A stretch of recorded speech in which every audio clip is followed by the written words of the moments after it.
Hello everyone and welcome back to my channel. Sa video na ito ay pag-uusapan natin kung ano ang real property tax o yung tinatawag nating amilyar. Paano nga ba magbayad ng amilyar? Kailan ba dapat magbayad nito? At ano ang kahalagahan nito sa bintahan ng lupa? Ano nga ba ang real property tax o yung tinatawag nating amilyar? Ang real property tax o amilyar ay buwis na binabayaran ng property owner sa local government kung saan located ang kanilang property. Nasasakop nito ang lupa, building, machineries, at iba pa na mga improvements sa property ng owner. Dinideclare ang lahat ng ito sa tinatawag nating tax declaration. Ina-assess ito ng local government at dito binabase ang amilyar na binabayaran ng owner kada taon. Para po sa ating dagdag kaalaman, pagkatapos nating magpa-transfer ng titulo ng lupa, ibig sabihin po nito, meron na tayong kaukulang responsibilidad na magbayad ng amilyar kada taon. Kaya kung nakapagpalipat na tayo ng titulo ng lupa, siguraduhin din natin na maipapatransfer din natin ang tax declaration sa ating pangalan. Nang sa gayon, yung mga resibo sa pagbabayad ng amilyar at pati na rin pagkuha ng tax clearance ay maayos din na nakapangalan sa ating pangalan bilang bagong owner ng property. Kung kailangan niyo po ng assistance kung paano magpa-transfer ng tax declaration, ilalagay ko po ang link ng video sa baba para guided po kayo.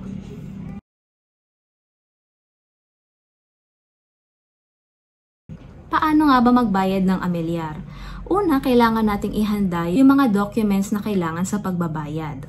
Tulad ng resibo ng tax payment nung nakaraang taon. Para naman sa mga first time pa lang magbabayad ng amilyar, example nito yung mga kakapalipat pa lang ng tax declaration sa kanilang pangalan. Wala pa tayo nung resibo, kasi nagpapalit ng tax declaration number yun kung may bago ng owner. So, kung walang bagong resibo ay kailangan lang po nating dalhin yung kopya ng titulo ng lupa at kopya din ng tax declaration para ma-assess nila at ma-compute nila kung magkano yung dapat nating bayarang amilyar. Pangalawa, kailangan nating pumunta sa local government unit or sa city hall or munisipyo sa inyong area kung saan located ang property. Pangatlo, katulad sa karamihan ng mga government agencies, kailangan kumuha tayo ng transaction number para sa pila. Para naman dito sa transaction number, meron ditong RPT payment. RPT stands for Real Property Tax Payment. Pang-apat ay ipapakita lang natin yung mga required documents dun sa counter kapag tinawag na yung numero natin.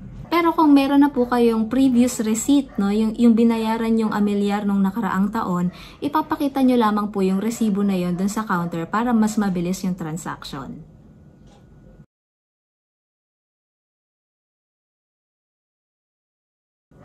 Kailan ba dapat magbayad ng amilyar? Ang amilyar po ay binabayaran natin taon-taon at may discount para sa early payment ng amilyar para naman sa susunod na taon. Dito sa LGU ng Dasmariñas, Cavite, merong 20% discount tayo na makukuha kapag nagbigay tayo ng early payment sa month ng September hanggang December. At meron din namang 10% discount kapag nag-early payment tayo ng January to March.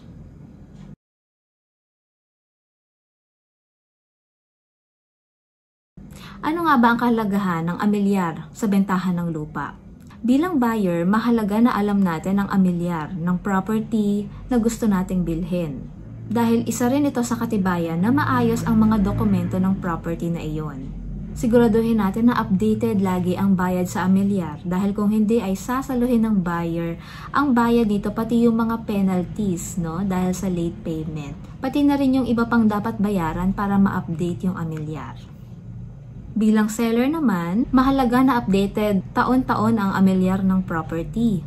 Nang sa gayon ay maayos ang transaction sa bentahan ng lupa.